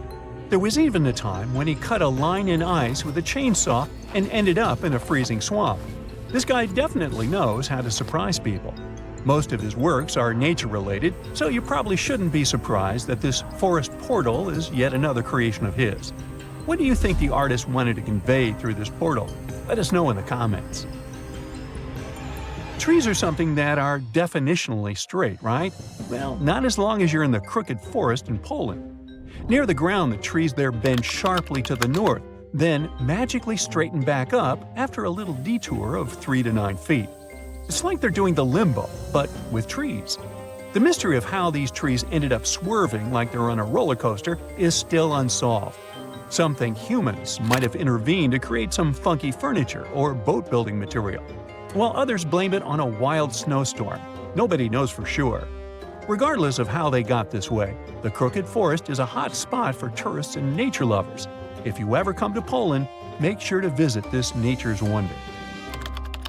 Welcome to the Goblin Forest, a magical section of East Egmont that will make you feel like you've stepped into a fairy tale. This enchanting forest, also known as the Kamahiwa, is famous for the abundance of gnarly kamahi trees that give the whole place an eerie yet stunning vibe. As you hike through the Goblin Forest, you'll be surprised by lush greenery, moss-covered trees, and falling rays of sun that create a truly enchanting atmosphere. It's a photographer's dream come true. Now, while you might not find real goblins or mythical creatures in the forest, yeah, I know, it's a bummer, you will still encounter a variety of native bird species. Birdwatchers will be in heaven spotting all the feathered friends flitting about, and all that alliteration. Plus, if you're lucky, you might even catch a glimpse of glowworms lighting up the trails. With a network of well-maintained hiking trails suitable for all fitness levels, the Goblin Forest is the perfect destination for adventurers looking for a magical experience in nature. So, grab your hiking boots and get ready to explore this enchanted forest of wonders. Monteverde Cloud Forest in Costa Rica is not your typical forest adventure. Think of high-flying suspension bridges and trails above the treetops. On foggy days, you can wander through misty clouds for a mystical vibe. This nature reserve is called a cloud forest, and it's a real scientific definition. Cloud forests differ from your average ones in several aspects. First, they're usually evergreen forests that are like tropical oases, with a constant veil of low-level clouds covering the canopy. The next thing that's different is moss. It's so abundant there that these places are sometimes even nicknamed mossy forests.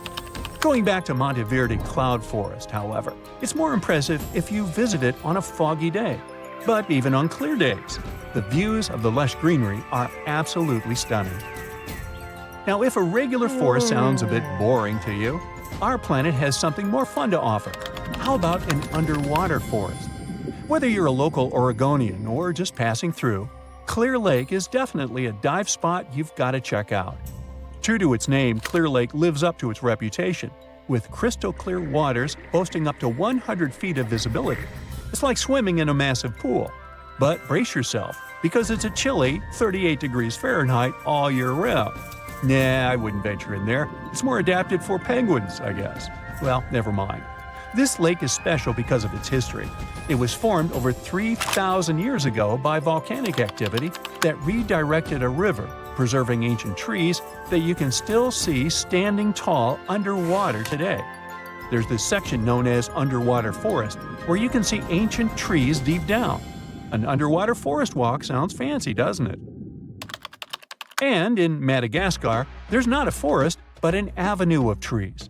But the trees are so majestic, this avenue can rival with the coolest actual forest. I'm talking about these awesome, gigantic baobab trees. Picture this, an 850-foot stretch of road lined with 20 to 25 massive baobabs, towering at about 100 feet tall. In terms of height, it's as if this alley was packed with many Rio's Christ the Redeemer statues. Even a 6-foot guy would feel insecure there. And if you venture just 4 miles away, you'll find the Baobab Amaru, two baobabs that grew twisted together like a love story. Legend has it that they represent an impossible love between two young villagers who dreamt of a life together. Now they stand there, intertwined for eternity. There's a heavy snowstorm. The cold penetrates his bones. His legs are almost knee-deep in snow. Experienced hunter Joe LaBelle makes his way through the forest, covering his face from the headwind.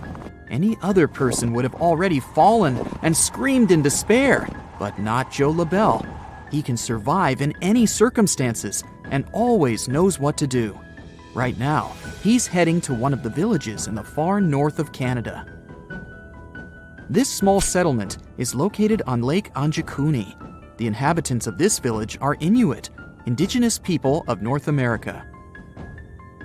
Joe hasn't eaten or drunk for a long time. He needs a good sleep and a hot meal, which he hopes to get from the hospitable Inuits. Through trees and a white haze, he notices the silhouettes of tents. Smoke is coming from some houses. Joe will probably get there in time for lunch. He reaches the village, and at this moment, the wind calms down. The blizzard has ended. The hunter speeds up and goes toward the village, located along the frozen lake. It's strange, but there are no locals anywhere. Probably everyone is just sitting in their houses, waiting out the blizzard. "Hello!" Joe says loudly, but gets no response. Oh, great! Smoke is coming out of this tent. Joe knocks on the wall, but no one opens it. He knocks a few more times and goes inside. The little tent is empty. All things are in their places. There's a piece of cloth with needles and thread on the table. Firewood is smoldering in the fireplace. It seems that people have just left this place. Joe goes into the next tent and sees the same picture. All things are in their places, but there are no people. Joe walks past the tents and sees a pit where a bonfire once burned. There's a rope above it, with the meat that the Inuit were cooking hanging on it. For some reason, they didn't eat it. Lake Anjikuni is part of a chain of waterways. Here, the Inuits fished and traded various goods. Usually, there are many people here, but now something has forced them to leave their homes. Why did they leave their things behind? And where did they go? There are no tracks around the village. All the sleds are in place. The Inuits have even left their dogs here, and dogs help them to hunt and ride sleighs. No one will leave warm clothes and dogs here when moving away, especially in severe weather. Joe LaBelle knows all this, so he concludes that something terrible has happened here. His body is shaking, not from the cold, but from fear. After going around the entire settlement, he finds not a single soul. Terrified, he leaves the village, heads for the nearest telegraph pole, and sends a message to the police. After a while, more and more people arrive. The police are trying to find traces of missing people and figure out what has happened, but there's nothing. Near the village, they find an empty grave. During the ceremony, the Inuits placed stones around the burial site. The rocks around the open pit lie untouched, which means it wasn't an animal that dug it up, but who or what needed it. About 30 people lived in the village, and they're all gone. Local residents from neighboring villages can't help, since they have no idea what has happened. The only thing that the police have noticed is unusual blue lights. In this area, the northern lights are a common phenomenon. People living here regularly see a glow in the starry sky. But the police have seen something else, pulsing blue lights. Also, other hunters have witnessed something similar. They say that some strange things were flying in the sky. This all happened in 1930. It's been almost 90 years since the disappearance of the village, and people have created a bunch of theories. The most popular of them is an attack of an extraterrestrial civilization. According to this theory, the blue lights in the sky that the locals and the police saw were spaceships. Some believe that one ominous night, these ships flew to the settlement and took away all the people. In addition to these sci-fi versions, there were also more realistic ones. Internet users have found out that Joe LaBelle didn't have a hunting license. Maybe he wasn't a professional and made it all up. But at that time, many hunters didn't have a license, so Joe's words may be true. But if we try to find out where all this information came from, we'll see that the primary sources were books and some newspaper articles from the 30s. But none of them can confirm that the mysterious story of Lake Anjikuni is true. Perhaps this entire story was made up. Now let's leave the snows of Canada and head for the hot plains of India. In this big country, there's one sinister village where people also disappeared without a trace. This happened in the first half of the 19th century. Still, locals avoid this place even now because they believe that invisible evil forces live there. Let's check and find out what happened to the village of Kuldara. It's located in the district of Rajasthan. To get there, you can use a taxi to get to the nearest village or city.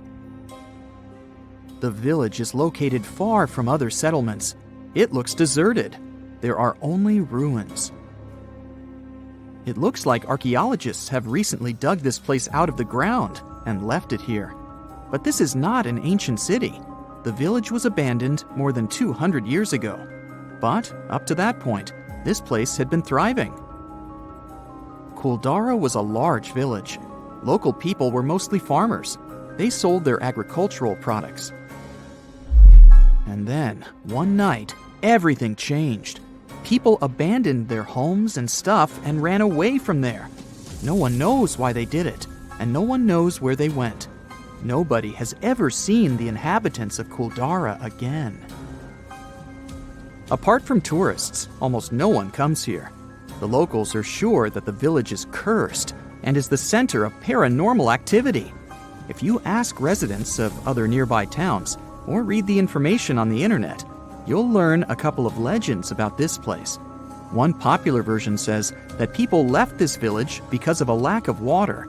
However, this version doesn't explain why the residents did it overnight and left their things behind. According to another version, the villagers ran away to save the daughter of the Kuldara chief.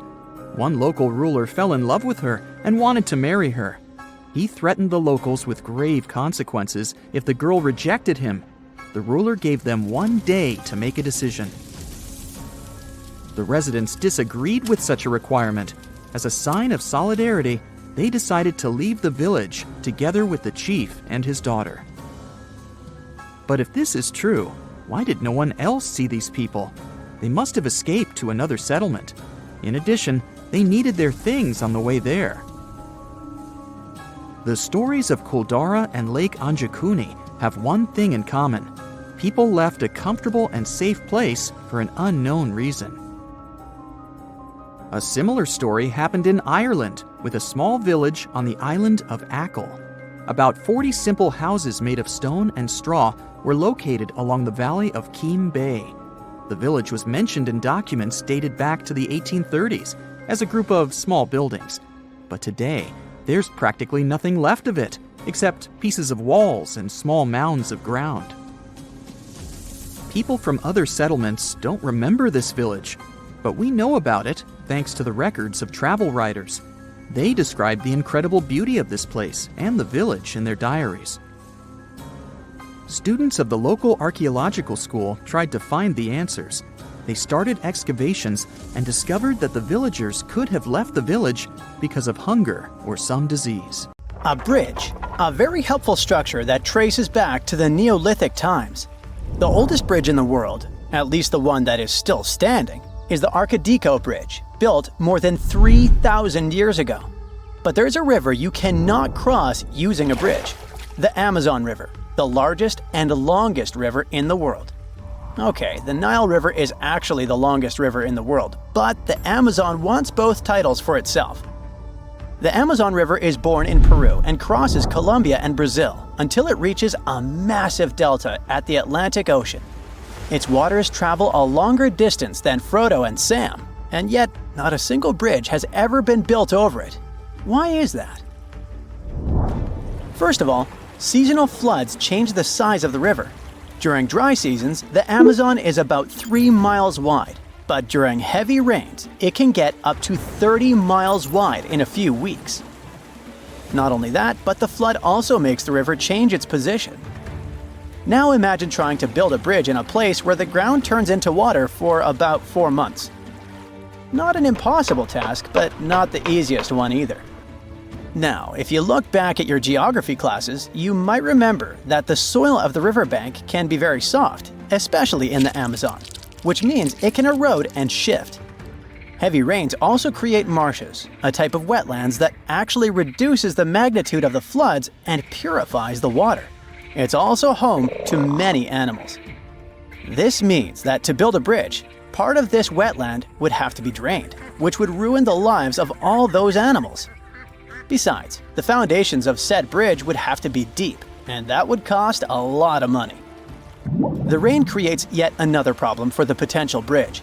It increases the river's water level by 13 to almost 50 feet. Of course, bridges have been built in deep rivers before, like the Padma Bridge, a gigantic structure with a foundation of 417 feet. But because the soil of the Amazon River can erode easily, a bridge would have to be built using floating structures, known as pontoons, and they're not helpful in a river that changes depth whenever it feels like it. Next on our list of things that are a problem to human endeavors is the Amazon rainforest. This forest spreads over 9 countries and is so big and so dense it could cover about half of Europe. This means that a bridge would almost likely connect one patch of the forest to another. A pointless improvement to the lives of capybaras and jaguars. Of course, the real users of such a bridge would be humans. Most people live around the tributaries of the Amazon River, not around the river itself, because who wants to live like a beaver at a dam?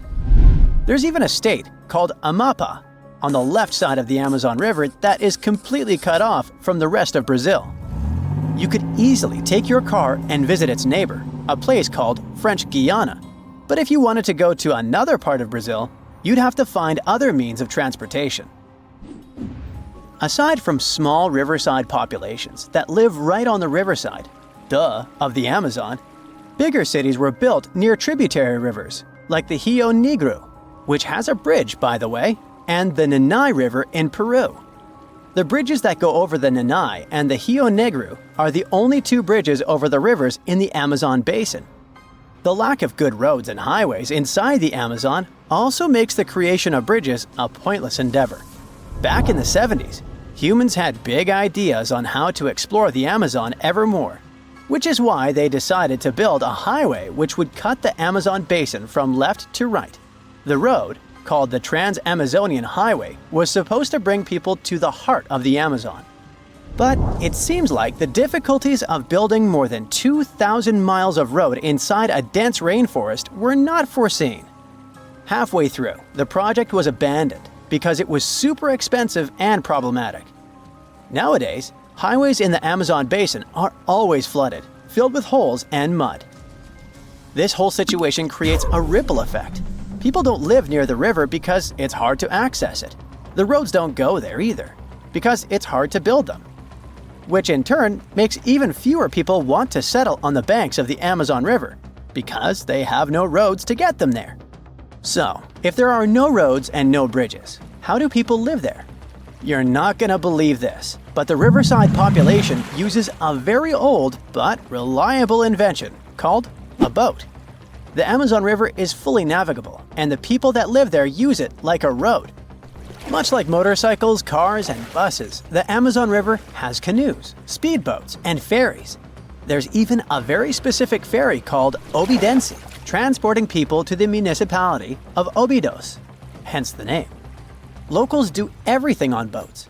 They even have a boat hospital that floats around and visits riverside populations, and a boat bank, so you can do all your bank-related things while looking at the vastness of the Amazon.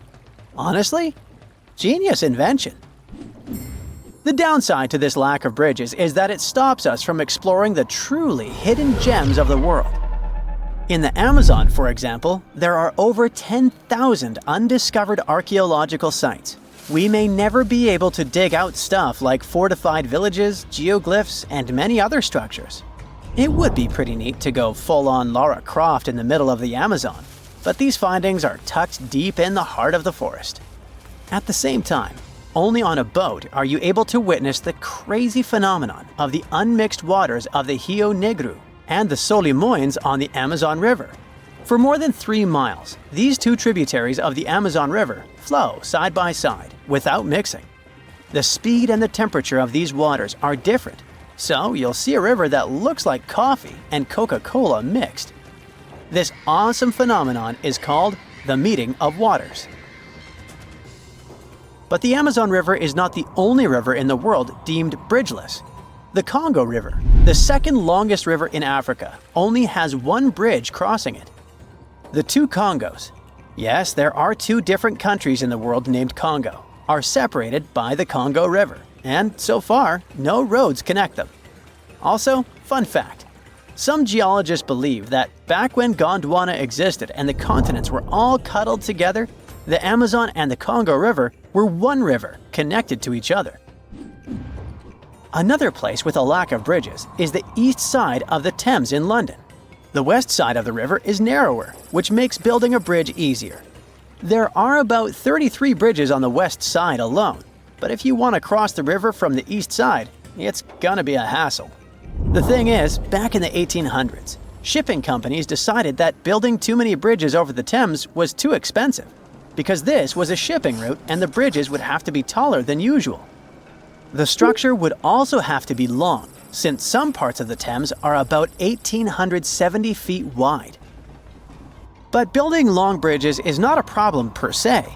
In Rio de Janeiro, for example, you can find the Rio Niterói Bridge, which is about 8.26 miles long. Back when it was built in the 70s, it was the second longest bridge in the world. The bridge is so long that in 2018, a girl was born while her mother was crossing it, and now the birthplace in her birth certificate is literally the bridge. There's also no U-turn on it, so if you drive onto the bridge by mistake, you're in for a long drive. So next time you feel like exploring the Amazon, remember to pack your own boat. Just like Jack Sparrow from the Pirates of the Caribbean movies, Captain Kidd was a pirate who sailed around looking for treasure. Only he was less charming and more dangerous. As the legend goes, he was so protective of his loot that he is still out there, guarding it as a ghost. William Kidd, who became famous as Captain Kidd, was born around the 1650s. He told people his birthplace was Dundee, Scotland, but many people think it was a lie. When he was a young man, Kidd settled in New York City. He became friends with powerful people, including 3 governors. Some stories suggest he started his maritime adventures as a rookie on a pirate ship before becoming a well-known sailor. By 1689, Kidd had already become part of a pirate crew. When they were sailing in the Caribbean, Kidd and other men on the ship rebelled. They overpowered the captain and renamed their ship Blessed William, making Kidd the new captain. Kidd gained experience and even assisted certain countries during battles. Once, the governor didn't pay the crew for their services, and Kidd and his team attacked a French island, Marie Galante, and looted it, collecting a huge amount of money. In 1691, Kidd married a woman named Sarah Bradley, who was one of the richest women in New York. She had been married twice before him and was a widow. Her money came as an inheritance from her previous husbands. A few years later, the man in charge of New York, Massachusetts, and New Hampshire asked Captain Kidd to go after some pirates. This wasn't just any request. It had the support of the king and carried a lot of importance. If Kidd had said no, people would have thought he was disloyal and looked down on him. This was the start of the journey that made Captain Kidd famous as a pirate and a character in stories. This trip was funded by a few noble lords who were some of the most powerful people in England at that time.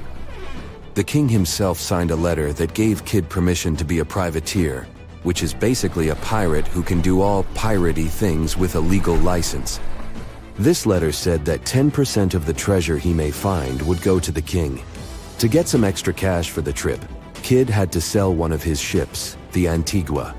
And for his special voyage, Kidd got a new ship called the Adventure Galley.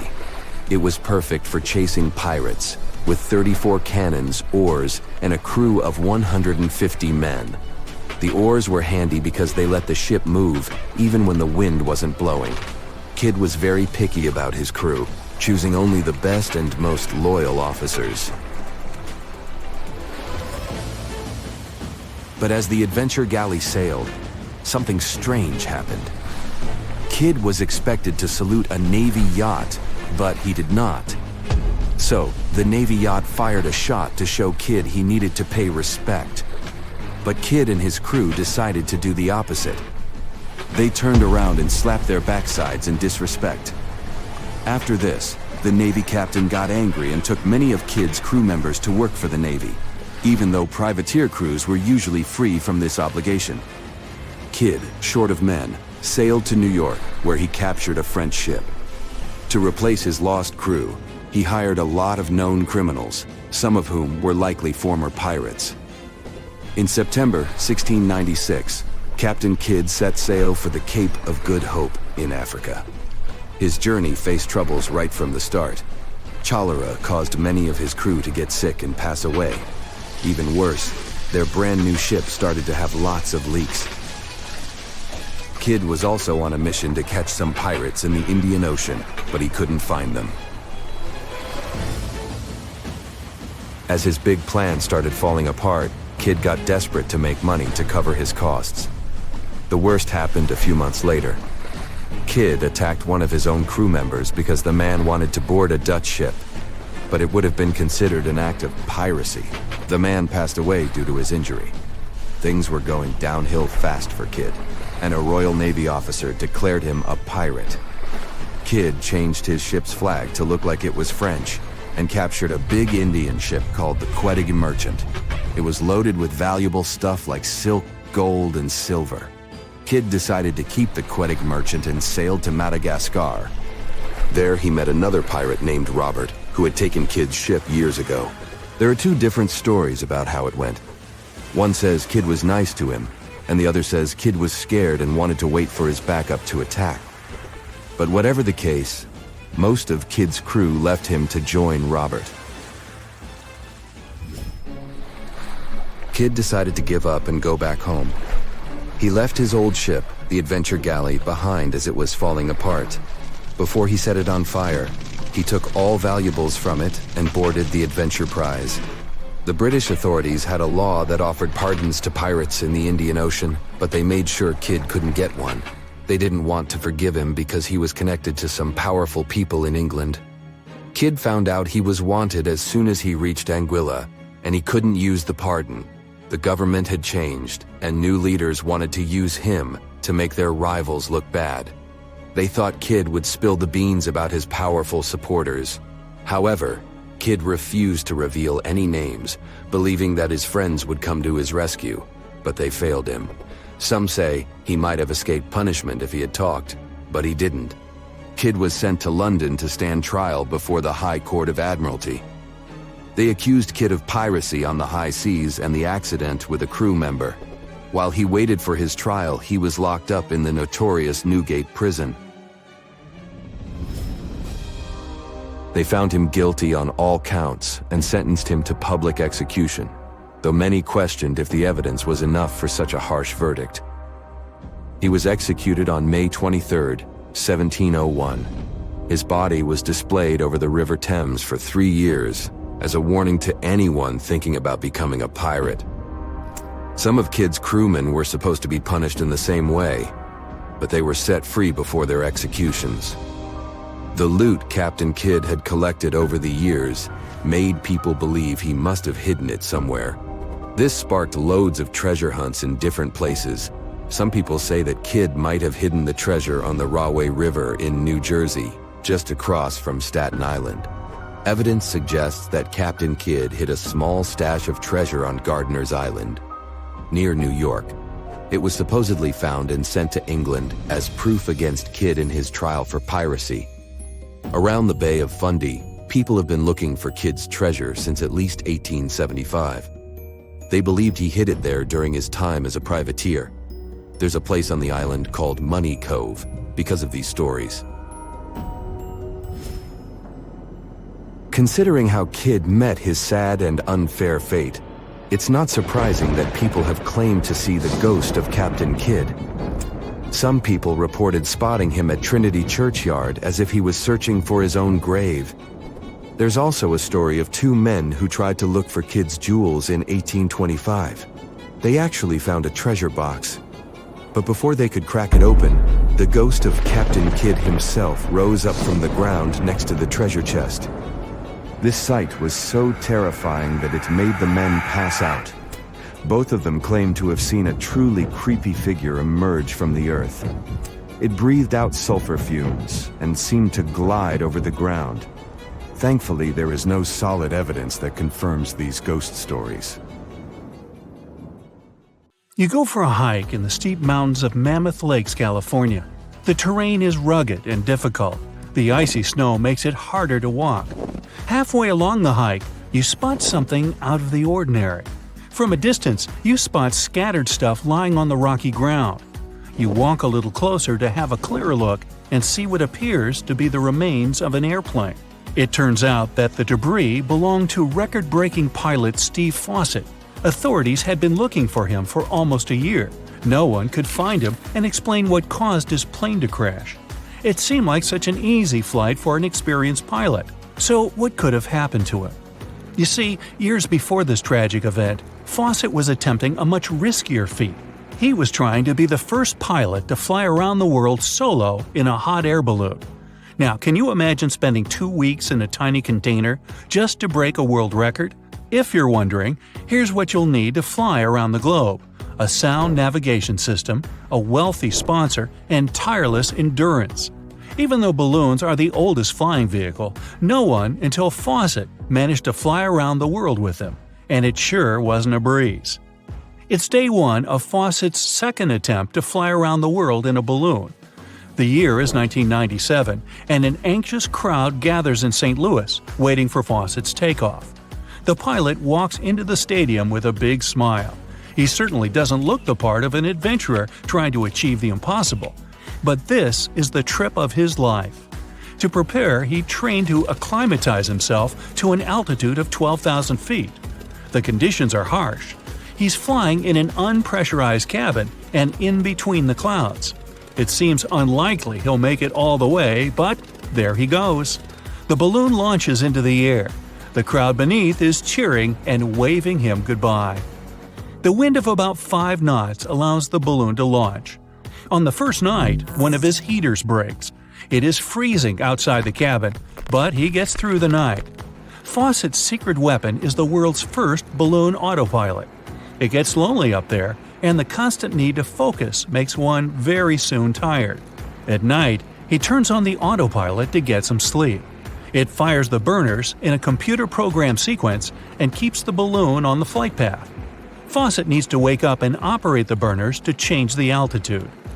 After 3 days, a first victory. He has flown across the Atlantic Ocean. He flies solo, but a team accompanies him on the ground. They communicate mostly through email sent via satellite. At the end of the first week, the Mission Control Center receives an alarming email from Fawcett. Dark clouds are mounting on the horizon. It looks like the weather is turning against him. He can see the thunderstorm from the balloon, but there is no way to predict how strong it is. Fawcett is determined to fly through the clouds despite the risks. He is flying at 1,000 feet above the ground with no visibility. Somehow, he makes it through. His flight continues through Libya, Iran, and India. It looks like nothing will stop him now, but he is already exhausted. He is uncertain how much longer he can keep going.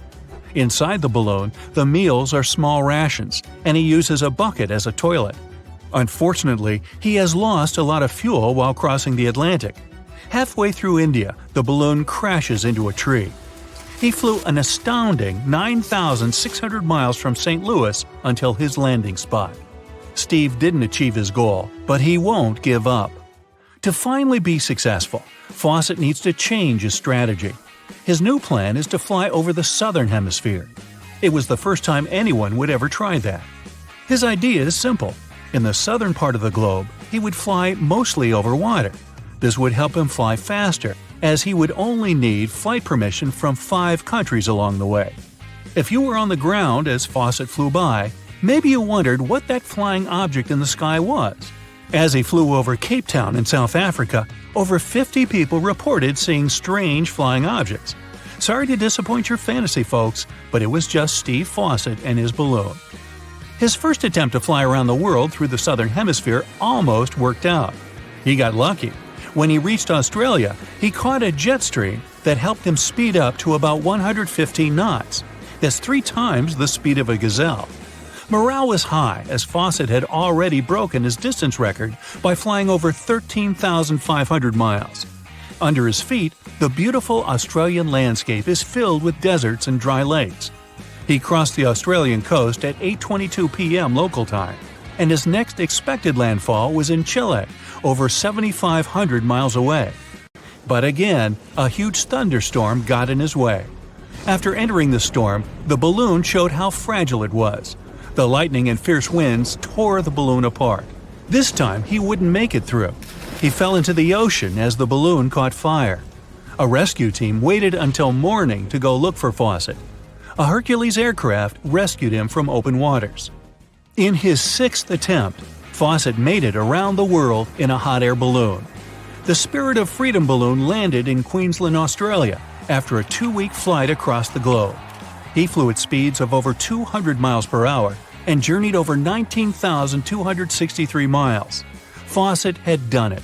He was the first solo pilot to cross the world in a balloon. However, he didn't stop there. Soon after breaking this world record, he wanted to do the same on a different vehicle. He convinced Richard Branson, the owner of Virgin Atlantic, to fund a single jet-powered aircraft, later called the Virgin Atlantic Global Flyer. On the 8th of February 2005, the Global Flyer took off. It set out to circumnavigate the Tropic of Cancer, an incredible length of around 23,000 miles. Out of luck, or sheer ingenuity, Fawcett broke yet another world record. He overcame a major fuel loss early on in the flight and made it all the way back to Salina in Kansas, where he originally departed from. Did this story make you want to hop on a hot air balloon? Fawcett was the expert in aerial adventures and extreme conditions. This is why his disappearance in the Sierra Nevada mountains was full of mystery. What could have happened to take down such an experienced pilot? On the 3rd of September 2007, Fawcett took off from a Nevada ranch with this single-engine plane named Super Decathlon. It was a simple, leisurely day flight that took a dark turn. Fawcett never made it back to the ranch. A search and rescue team was sent to find the pilot and his plane, but they returned empty-handed. It wasn't until a year later that a hiker found some of Fawcett's belongings near Mammoth Lakes. Then an aerial search located the remains of Fawcett's 2-seater at an elevation of 10,000 feet. The mystery was solved with the help of advanced technology. In the world's first hexagonal wind tunnel facility, experts recreated the weather conditions of the day of Fawcett's flight. They were trying to understand if the downdrafts from the Sierra Nevada mountains could have brought his plane to the ground. With the help of a smaller plane replica, they made a disturbing discovery. That day, visibility was normal, but the wind currents swelled the plane like a leaf. A sudden downdraft most likely disoriented Fawcett and made him lose control of the aircraft, causing him to crash directly into the mountains. The plane's engine wasn't powerful enough to overcome the wind forcing it into the ground. It turns out it was entirely out of Fawcett's control. The discovery of the debris brought closure to this unfortunate case. What if I told you there was once a guy who sold coal to Newcastle, bed warmers to the tropics, and stray cats to the Caribbean? It all sounds like some good material for a stand-up comedian sketch, but it was, in fact, the true story of Timothy Dexter. He was born in the winter of 1747 in Malden, Massachusetts. The family's financial situation was far from perfect, so they couldn't afford to give the boy a decent education. At the age of 8, he dropped out of school and started working at a farm. At 16, Timothy became a tanner's apprentice in Boston. This job was considered a lower-class one, but the salary was pretty good. His teacher had unique knowledge of how to work with Moroccan leather, which was a hit among the fashionistas of those times. At 21, Dexter was ready to start his own business, making leather gloves and moose-hide breeches. Things got rowdy in Boston after the new taxes and the famous Tea Party. But Timothy didn't want to leave the city. His loyalty was soon rewarded as he met a wealthy, newly widowed Elizabeth Frothingham. She fell in love with Dexter, and they got married. Mr. Dexter was thrilled to have moved to Boston's posh Charleston neighborhood, but the neighbors didn't share his desire to be friends. Nobles like John Hancock and Thomas Russell, who was then one of the richest people in the country, didn't see Timothy, an uneducated guy who had married into money, as their equal. Our hero couldn't accept that and decided to prove to them that he was worthy of respect. First, he decided to secure a position in public office. He submitted dozens of petitions to his hometown governing body. Finally, they agreed to create a post just for him, informer of deer. His task would be to watch over the deer population in town, although the last fawn had left the nearby woods 19 years before. Still, Mr. Dexter loved his new position and moved on to the second part of his master plan, to become rich. He opened a shop in the basement of his wife's house and managed to save several $1,000s. In 1775, the Continental Congress issued around $250 million worth of a new paper currency, the Continental Dollar. Shop owners refused to accept this new money, yet even more of it was printed, and it soon flooded the market and went down in value. They even coined a new expression, "not worth a continental." Dexter's wealthy neighbors wanted to look good in the public eye and support the common folk by buying some of those nearly worthless bills from them. Our hero decided it was a great idea, and so he took all his and his wife's savings and bought tons of those depreciated bills. And his risk totally paid off. Once the United States Constitution came into the picture, holders of Continentals were able to trade them for 1% of the original value. Because Dexter had a lot of that money, it was enough to make him extraordinarily rich.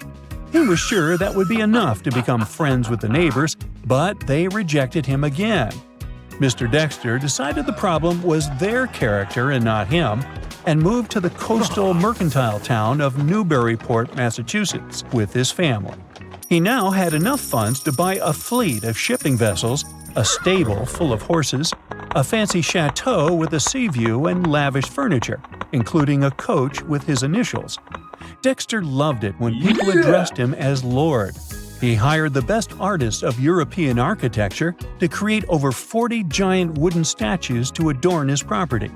Among them, there were figures of George Washington, Thomas Jefferson, John Adams, and of course, Timothy Dexter himself. The plaque under his statue described him as the first in the East and in the West, and the greatest philosopher in the Western world. All those statues cost as much as the entire estate and made people stare. Dexter's wife was so embarrassed he even moved out, and the house turned into a palace of frivolity. His new neighbors didn't enjoy his company and were hoping they could make Dexter go bankrupt with their bad financial advice. One of them suggested that Dexter sell warming pans to the West Indies. Warming pans were a real hit in the 18th century, made out of brass with long handles and were used for keeping the bed warm. But the West Indies? Yeah, that place where it's always warm.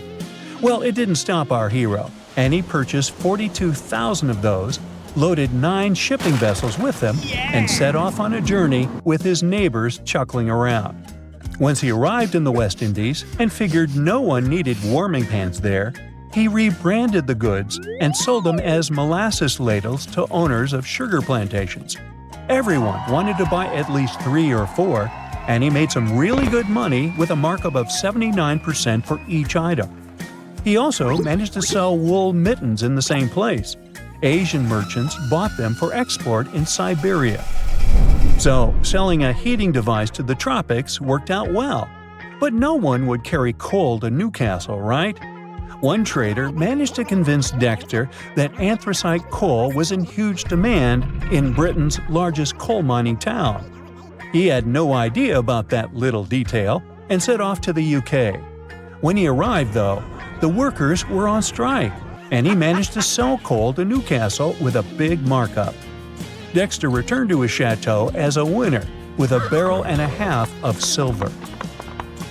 Then he made another eccentric business decision and shipped winter gloves to the South Pacific. He arrived there just in time to run into Portuguese sailors who saved the day and bought the gloves on their way to colder climates as they'd need them there. He also managed to market 340 tons of whale bones he had stocked up on to monopolize the market as ladies' corsets, collar stays, buggy whips, toys, and typewriters, and made some good profit. Once, Newburyport's stray cat situation went out of control. The town meeting voted to get rid of them all, but Dexter offered to buy the cats and take good care of them. And yes, he found a way to sell them at a premium price as well. Warehouse owners in the Caribbean were desperately looking for a solution to their rat problem. It might seem like his choices were just eccentric and emotional, but biographers who analyzed his decisions later believed he actually developed a strategy. Dexter came to realize his key to success was to find out which goods were missing from the market, stock up on them to the brim, and then sell them at the price of his choice. The choice of those goods was often odd, but it all worked out in the end. When he was 50, Dexter wrote a book, A Pickle for the Knowing Ones, in which he complained about those in power of country and his wife. The book had nearly 9,000 words, but not a single punctuation mark and his own unique spelling and capitalization. One section opened like this. He published the first edition for his own money and distributed the book for free. And yes, it became a hit and was reprinted 8 times. In the second edition, Dexter added an extra page of 11 lines of punctuation marks. It was his response to all those people who complained there weren't any of those in the first edition. He offered them to feel free to insert the signs wherever they wanted. Dexter really cared what other people thought about him all his life. He even staged his own passing away to see who'd show up at the ceremony and how they behave. He revealed that it was all a joke when he noticed his wife wasn't mourning enough.